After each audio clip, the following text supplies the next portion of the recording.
परिवार की प्रीति, ये परिवार का जो प्रेम है, ये किसी मार्केट में नहीं मिलेगा, और ये बहुत बड़ी शक्ति होती है व्यक्ति। तो इसलिए यहाँ पर, और ये केवल कहा नहीं जा रहा है, हम स्वयं भी श्री राम के जीवन में देखते हैं। मतलब एक तरफ राज्य है, आज राज्य के लिए लोग क्या क्या बुरे काम नहीं करते हैं, घूस देनी पड़े, रिश्वत देनी पड़े, अपने चरित्र को दांव पे लगाना पड़े, अपने कुछ भी करना पड़े, अच्छा या बुरा, लेकिन व्यक्ति राज्य को चाहता है। भले ही कोई एक छोटे से जिले का राज्य है, एक स्टेट का राज्य है, देश का राज्य है, माने एमएलए से लेके एमपी से लेकर के सीएम पीएम से लेकर के कहीं भी उसको पद प्रतिष्ठा यदि मिलने के चांसेस लगते हैं तो व्यक्ति वहां चूकता नहीं है कुछ भी करने से। और एक इनका जीवन देखो, सब लोग कह रहे हैं कि श्री राम राजा बने, राम कह रहे नहीं, मुझे पिता की आज्ञा है वन में जाने की, मैं राज्य स्वीकार नहीं कर सकता हूँ। तो भरत जी उस राज्य को स्वीकार करें। भरत जी कहते हैं इस पे तो मेरे बड़े भाई का हक है, मैं कैसे कर सकता हूँ? अगर मेरे भाई जंगल में जमीन पे सोते हैं तो मैं 4 फीट नीचे खड्डा खोद के मैं उनके बराबर कैसे सो सकता हूँ? वो मेरे से बड़े भाई हैं, नीचे सोते हैं। जब मेरे भाई कंद मूल आदि खाते हैं, जंगल की बनने वाली चीजें खाते हैं, उपलब्ध होने वाली चीजें खाते हैं, तो मैं यहाँ राजभोग कैसे खा सकता हूँ? तो वो भी फल फूल ही खा करके रहते हैं। तो फिर लक्ष्मण को कहा जाता है कि आप संभालो, कम से कम राज्य में अराजकता नहीं होनी चाहिए। वो कहते हैं मेरे को तो अपने भाई के चरणों के सिवाय और कोई बड़ा राज्य दिखता ही नहीं है। फिर शत्रुघ्न को कहा जाता है कि भाई ये तो सारे ही नहीं इसको देख रहे हैं, तो आखिर प्रजा का पालन करना भी तो हमारा धर्म है, तो आप ही कम से कम इसको संभाल लो। वो कहते हैं मैं इतना महापाप कैसे कर सकता हूँ कि जब मेरे से बड़े 3 भाई हैं और मैं इस राज्य को संभालूं। मतलब राज्य को उन्होंने एक फुटबॉल समझ रखा है, और उधर से वो ठोकर मार रहा है, इधर से ये ठोकर मार रहा है, चारों तरफ से चारों ठोकर मार रहे हैं। तो वो कह रहे हैं संपत्ति से भी बढ़ करके, एक तरफ संपत्ति है, राज्य है, एक तरफ संबंध है। तो कहते हैं संपत्ति चली जाए तो कोई बात नहीं, संबंध नहीं हमारे खराब होने चाहिए। एक ये उदाहरण है। एक दूसरा उदाहरण है हमारे सामने, कौरव पांडवों वाला। वहां संपत्ति को लेकर के क्या क्या पाप नहीं किए, संबंधों को ताक के ऊपर रख दिया। अगर उस संपत्ति को अर्जित करने के लिए अपनी ही कुल वधू को सभा के बीच में ला करके निर्लज्ज करना पड़े तो वो भी करेंगे, लेकिन संपत्ति चाहिए, राज्य चाहिए, इनको हमें इनका बहिष्कार करना है। क्या क्या दुर्घटनाएं नहीं की। तो दोनों उदाहरण हमारे सामने हैं। एक तरफ संबंधों की रक्षा, दूसरी तरफ संबंधों का मखौल उड़ाना। तो उसका परिणाम क्या आता है, और हम अपने घर में भी देख सकते हैं। जो व्यक्ति अपने घर में, जैसे कोई 2 भाई हैं, माता पिता हैं और उनकी पत्नियां हैं, तो कुल मिलाकर के 4-6 लोग हैं, अगर उनका आपस में अत्यंत प्रीति है तो दूसरे लोग कभी उन 6 लोगों के ऊपर कभी उंगली नहीं उठा सकते। उनको पता है कि यदि हमने 1 उंगली उठाई तो उधर से 6 उंगलियां हमारे ऊपर उठेंगी, 6 हाथ उठेंगी, 12 हाथ उठेंगे 6 लोगों के। उनकी हिम्मत नहीं होती है। और यदि ये 6 लोग परस्पर एक दूसरे की को क्रिटिसाइज करते हैं तो इनमें 6 में से किसी की भी प्रतिष्ठा नहीं होगी। तो इसलिए यहाँ पर रामायण कैसे हमारी रक्षा करती है। रामायण केवल मोक्ष की ही बात नहीं करती है, रामायण हमारे दैनिक जीवन में भी हमें कैसे हम उसको सुखी और खुशहाली से युक्त बना सकते हैं, उसका भी हमें उपदेश दे रही है। तो ये बहुत बड़ा शब्द है। श्री राम स्वस्य रक्षिता, अपनी रक्षा करनी है पहले, अपनी रक्षा के बिना दूसरे की रक्षा कर नहीं सकता है। जब उसमें हम एरोप्लेन में जब वो करते हैं, सफ़र करते हैं, तो जो एयर होस्टेस निर्देश देती है कि यदि कभी कुछ गड़बड़ हो जाए, विमान में कोई ऐसी आपत्ति आ जाए, तो आप ये मास्क नीचे आ जाएगा, ऑक्सीजन मास्क, तो आपको पहले वो अपने नाक पे लगाना है उसके बाद अपने पड़ोसी को या अपने बच्चे को, अगर बच्चा भी पास में बैठा है तो पहले खुद की रक्षा करनी है, बाद में दूसरे की रक्षा करनी है। अगर व्यक्ति खुद ही रक्षित नहीं है, वो दूसरे की रक्षा कैसे करेगा? घर में मानो सब बीमार पड़ गए और हम कहते हैं कि हमें तो इनसे इतनी प्रीति है, जब ये खाना नहीं खा रहे हैं तो हम कैसे खा सकते हैं, जब ये ठीक से नहीं सो पा रहे हैं बीमारी के कारण तो हम भी सारी रात जागरण करेंगे, तो फिर आप भी बीमार हो जाओगे 2 दिन के बाद। तो आप इनको संभाल कैसे सकते हैं? आप स्वस्थ रह करके संभाल सकते हैं। ये बड़ी भ्रांतियां समाज में होती हैं कि अगर पति बीमार हो गए और अगर पत्नी को सचमुच पति से प्रीति है तो यदि पति खाना नहीं खा रहा है तो पत्नी भी नहीं खाएगी। उसको वो प्रेम दिखाते हैं कि आज आपने नहीं खाया इसलिए हमने भी नहीं खाया, आज आप दुखी हो गए, परेशान हो गए, आपका मन आज दुखी था तो आज हमारा मन भी दुखी है, आज हम भी खुश नहीं हैं। तो फिर वो उन दोनों ही दुखी हो गए तो अब आपको खुश कौन करेगा? तो होना तो ये चाहिए, एक व्यक्ति यदि शरीर से बीमार हो गया तो दूसरे को प्रयास पूर्वक अपने आप को स्वस्थ रखना चाहिए कि मैं यदि स्वस्थ रहूंगा तो मैं इसको भी संभाल लूंगा और मैं पूरे परिवार को भी संभाल लूंगा। और यदि मैं भी इसके साथ रोगी हो गया तो ये प्रेम नहीं है, ये तो अज्ञानता है। तो फिर आप सबको कौन संभालेगा? तो आप सारे के सारे ही फिर रोगी हो जाएंगे। तो ऐसे ही शरीर से भी हम स्वस्थ रह करके दूसरे रोगी व्यक्ति को संभाल सकते हैं, और मानसिक रूप से भी और आध्यात्मिक रूप से भी। एक गुरु यदि आध्यात्मिक रूप से स्वस्थ है, यदि उसने ऋषित्व को प्राप्त किया है तो हजारों शिष्यों को संभाल लेगा, और वो भी यदि उन हजारों शिष्यों के साथ वो भी प्रभावित हो जाए, संक्रमित हो जाए, तो फिर कौन संभालेगा? तब कोई भी नहीं संभालेगा। तो वहाँ कठोपनिषद में एक मंत्र आता है, अंधेन एव नियमान यथांधा। मतलब जो समाज में जिनको आगे ले जाने की ड्यूटी थी जिन लोगों की, तो वो भी अंधे ही हो गए। अंधे मतलब उन्होंने भी अपने ज्ञान को परिष्कृत नहीं किया, उन्होंने भी उतना तप नहीं किया जिनको करना चाहिए था। माने ये जो हमारी वर्ण आश्रम परंपरा थी ये कितनी महत्वपूर्ण थी कि हर व्यक्ति को कम से कम या तो वो सीधा ही ब्रह्मचर्य आश्रम से सन्यासी बन जाए। सन्यासी का मतलब है इंद्रियों के जो सांसारिक जो भोग हैं उनसे उपरम होकर के और एक दिव्य जीवन जीना इस मनुष्य शरीर में, जैसे श्री राम जी रहे। या फिर दूसरा रास्ता है वर्ण आश्रम व्यवस्था से गुजर करके जाएं। पहले ब्रह्मचारी रहें लगभग 25 वर्ष तक, जब तक विद्या अर्जन कर रहे हैं, जब तक विद्या का, मन का, बुद्धि का, शरीर का पूर्ण विकास ना हो जाए तब तक ब्रह्मचर्य आश्रम में रहें। उसके बाद सृष्टि को आगे बढ़ाने के लिए और राष्ट्र को कुछ ऐसी स्पेशल गिफ्ट देने के लिए ऐसे श्रेष्ठ संतानें पैदा करें। लेकिन जब वो संतानें भी जब 20-25 वर्ष की योग्य हो जाएं, वो अपने आप को संभालने योग्य हो जाएं, बल्कि विदेशों में तो इतने दिन भी नहीं, वो तो 15 साल के बाद छोड़ देते हैं, बोले अब 18 साल के बाद छोड़ देते हैं, बोले वालिग हो गए अब आप अपना कमाओ और खाओ, कोई जिम्मेदारी नहीं है। तो उसके बाद व्यक्ति को फिर वानप्रस्थी होने की परंपरा है हमारी। और वानप्रस्थ में क्योंकि वो अभी पूर्ण वैराग्यवान नहीं है, अभी अभ्यास कर रहा है, तो कभी कभार यदि उसका घर से संपर्क होता है तो उसको उतनी छूट दी जाती है, कभी साल 6 महीने में एक बार। उसके बाद निश्चित रूप से सभी को अनिवार्य रूप से सन्यासी बनना चाहिए। तो ये वर्ण आश्रम व्यवस्था कुछ गिने चुने लोगों के लिए नहीं है,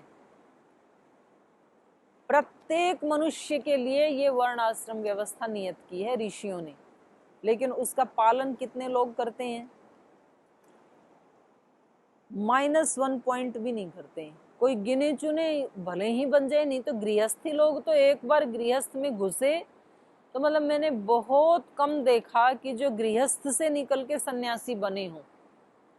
कुछ ऐसी आत्माएं हैं जो जिन्होंने शादी नहीं की, ब्रह्मचर्य से वो सन्यासी बन गए, वो अलग बात है, वो भी बहुत कम है संख्या। लेकिन गृहस्थ से तो निकलते ही नहीं है।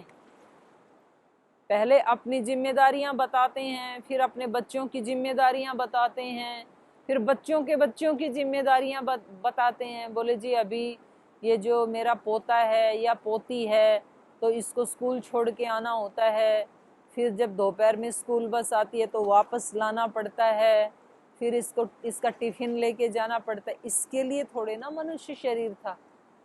आपके जो पोता पोती हैं उनकी जिम्मेदारी उनके माता पिता के ऊपर है, वो देखेंगे।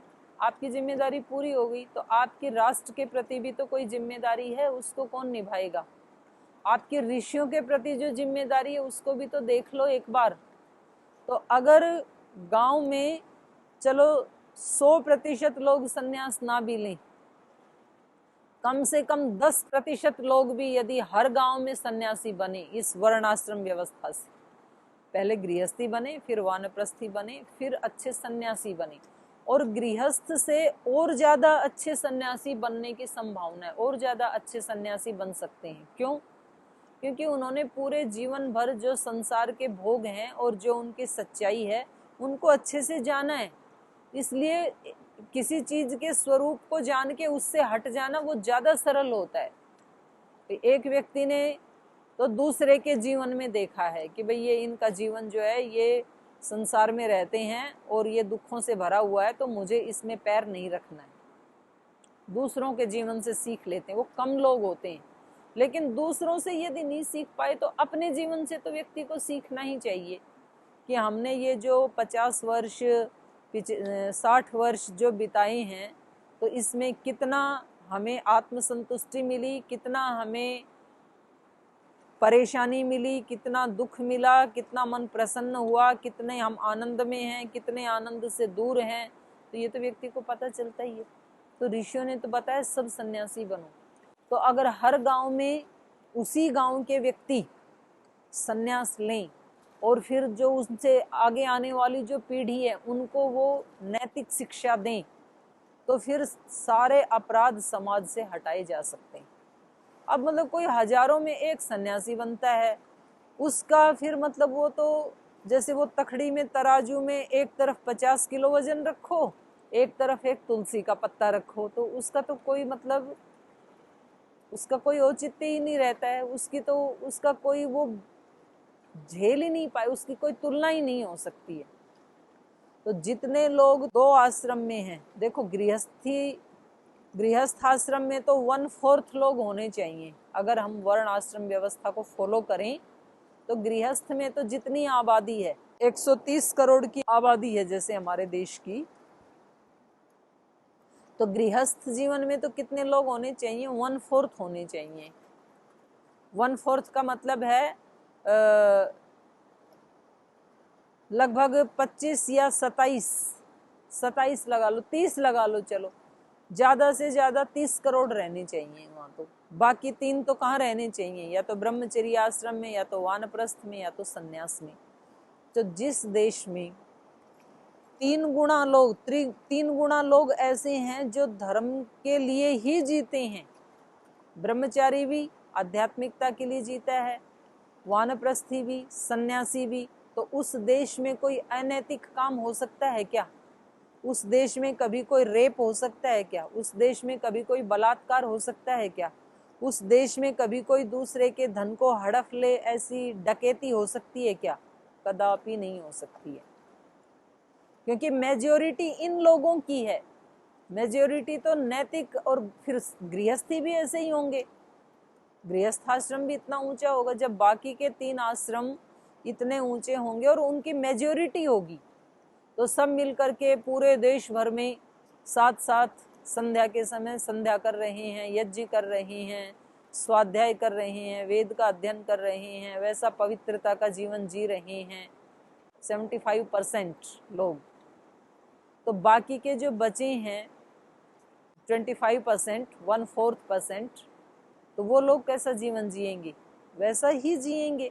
इसलिए हमारे यहाँ गृहस्थी भी विदेह जैसे ही होते थे। जनक आदि का उदाहरण दिया है गीता में भी, उपनिषदों में भी जनक आदि का, कि वो राज्य आदि संभालते हैं, घर आदि संभालते हैं, लेकिन तो भी वो उसी ऊंची स्थिति में रहते हैं। हमने जब से वर्ण आश्रम व्यवस्था को ध्वस्त किया है, तब से हमारे जीवन के सुख ही ध्वस्त हो गए हैं। और जैसे अभी एक छोटे से जीवाणु ने, कोरोना ने सबको समझा दिया कि ज़्यादा मांसाहार मत करो, ज़्यादा उल्टा पुल्टा फास्ट फूड आदि चीज़ें मत खाओ, ज़्यादा बाहर की चीज़ें मत खाओ, अपने घर का खाना खाओ, सुबह सुबह योग करो, अपने घरों में यज्ञ करो। एक दिन तो पूरे देश भर में एक ही समय में यज्ञ किया लोगों ने। तो जैसे इस छोटे से जीवाणु ने ये बता दिया कि आपको इस पद्धति पे आना पड़ेगा, और लोग अडॉप्ट कर रहे हैं। विदेशों में भी अभी जैसे मेरे को श्रद्धेय स्वामी जी महाराज के साथ ऑस्ट्रेलिया जाने का अवसर मिला, तो वहाँ कितने लोग मतलब वो हो रखे हैं, वेगन हो रखे हैं, दूध से बनी हुई वस्तुएं भी नहीं खाते हैं। वो कहते हैं उसमें भी हत्या होती है।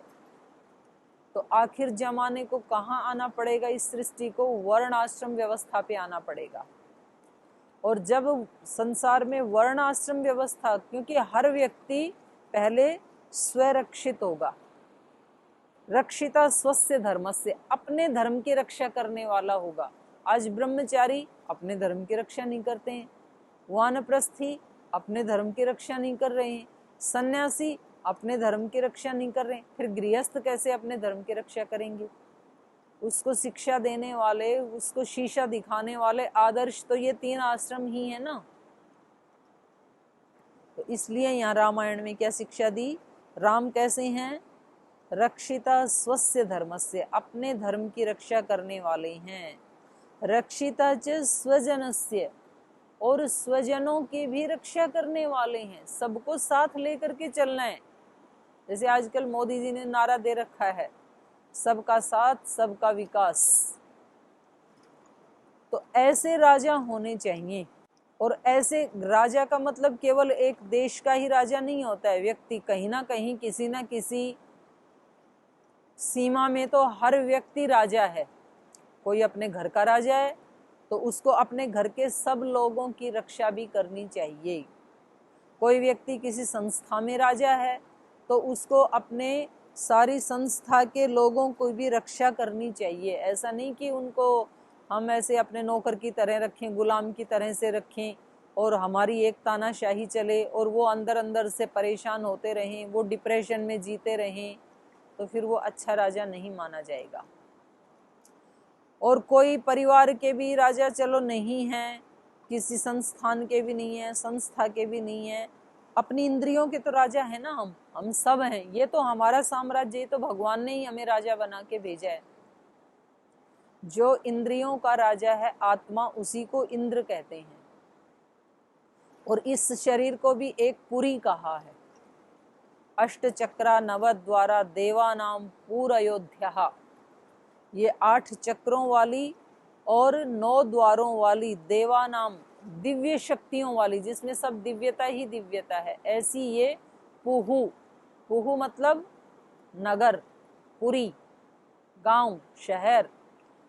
देवानाम पुहु अयोध्या, अयोध्या मतलब जिसको जीता नहीं जा सकता है, मतलब कोई उसको पराजित नहीं कर सकता है युद्ध में, उसको कहेंगे अयोध्या। तो यहाँ तो हमें कोई दूसरा जीत ही नहीं सकता है, लेकिन हमने स्वयं ही अपनी रक्षा नहीं की, हमने अपने प्रेम की रक्षा नहीं की, इसलिए कोई भी व्यक्ति हमें घृणा से भर देता है। हमने अपनी करुणा की रक्षा नहीं की, इसलिए हम किसी भी व्यक्ति का बुरा करने के लिए तैयार हो जाते हैं। हमने अपने सत्य की रक्षा नहीं की, इसलिए कोई भी हमारे से झूठ बुलवा देता है, थोड़ा प्रलोभन दे करके। हमने अपने पवित्रता की रक्षा नहीं की, इसलिए कोई भी सीन, कोई भी गाना, कोई भी शब्द हमारी पवित्रता का खंडन कर देता है।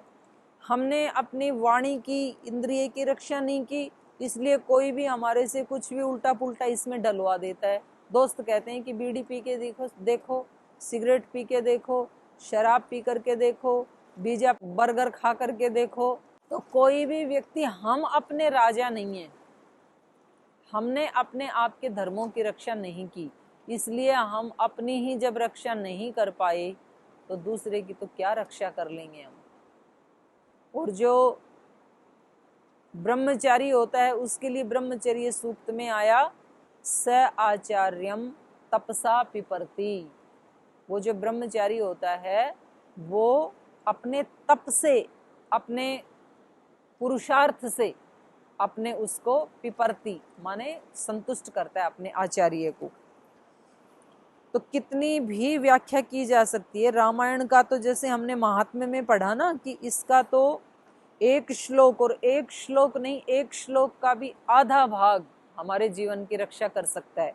तो ऐसे लग रहा है कि ये जो श्लोक है 14 नंबर का, रक्षिता स्वस्य धर्मस्य रक्षिता च स्वजनस्य, ये इतना बड़ा उपदेश है। अगर केवल इस एक पंक्ति के ऊपर हम अपने जीवन को फोकस कर लें कि हमें अपनी रक्षा करनी है और अपने स्वजनों की रक्षा करनी है, तो अपनी रक्षा का मतलब है कि कभी भी मैं अपनी आत्मा का हनन नहीं करूंगा। उसी को कहा है आत्महत्या। आत्महत्या का मतलब ये नहीं है कि शरीर को हमने फांसी लगा के हम लटक गए और हम लोग कह देते हैं कि भाई उसने आत्महत्या कर ली ना, उसने तो शरीर हत्या कर दी। आत्महत्या उसके उस विचार ने कर दी जिसने संघर्ष को स्वीकार नहीं किया।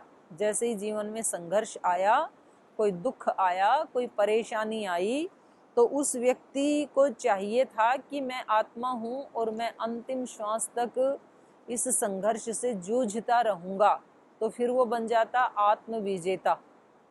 सबके जीवन में आते अंधकार, सबके जीवन में आती हैं मजबूरियां, और अगर मान लो आपको 10 दिन खाना नहीं मिले और आप उस भूख के कारण आपके प्राण निकलें तो भले निकलें, उसमें आप दोषी नहीं हैं।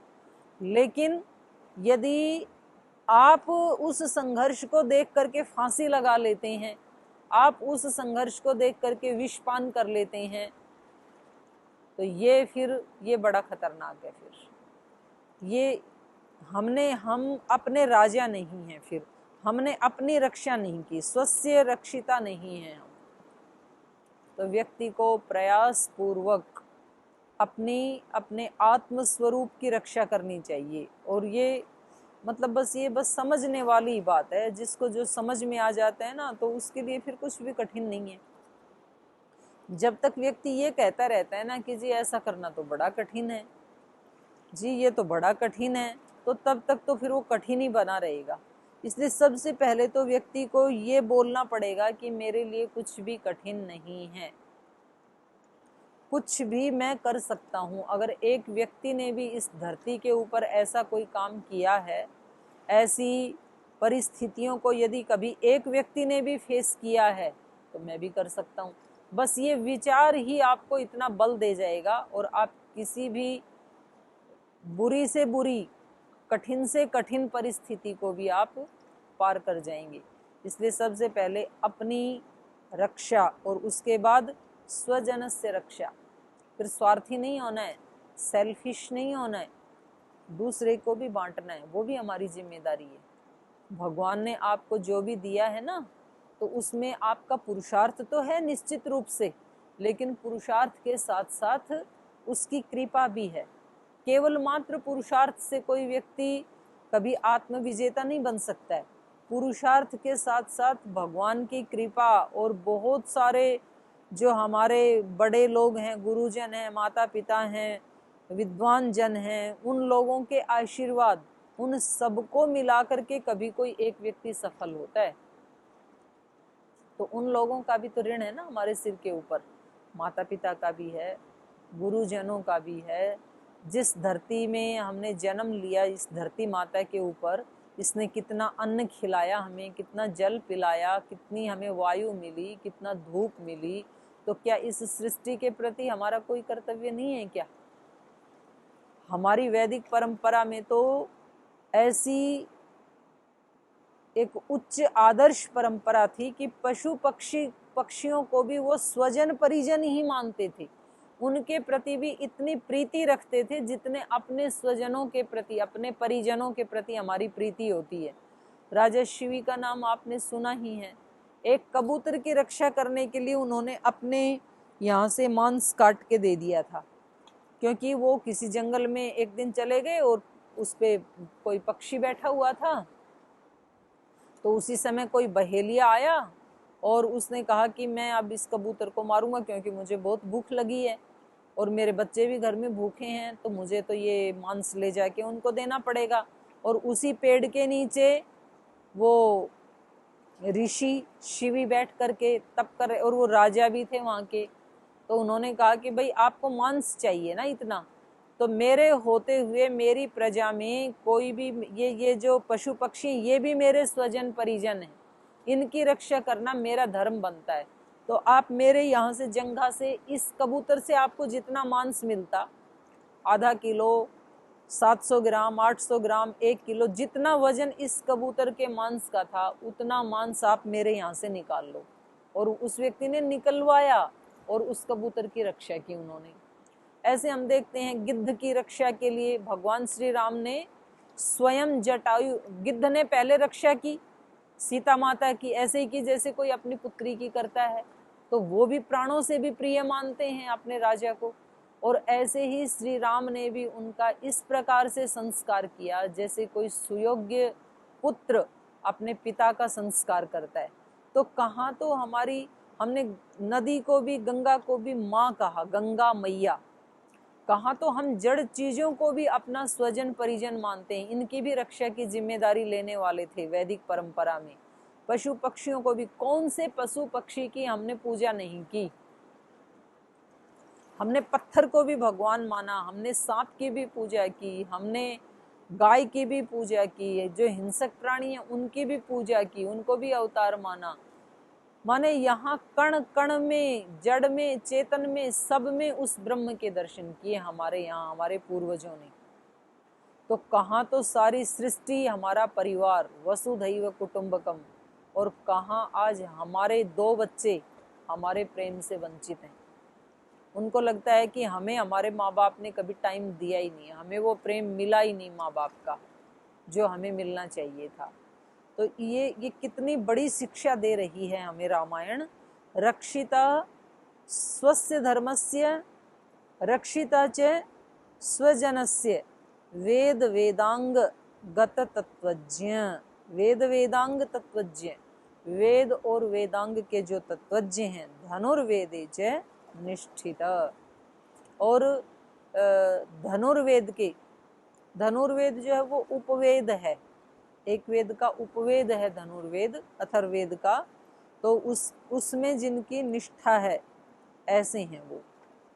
तो ये तो मतलब एक श्लोक में ही 1 घंटा बीत जाता है इतना इसमें, और 1 घंटे में नहीं होता है ये पूरा, इसके लिए पूरा एक जीवन बीत जाएगा इसके आधे श्लोक के लिए। तो रामायण अपने आप में इतना एक गंभीर और इतना एक विराट काव्य है, तो इसको हम आगे भी इसी प्रकार से इसका आनंद लेते रहेंगे। लेकिन समय की सीमा है, आज का समय हो गया। आज कक्षा को यहीं विराम देते हैं। आप सभी का बहुत धन्यवाद।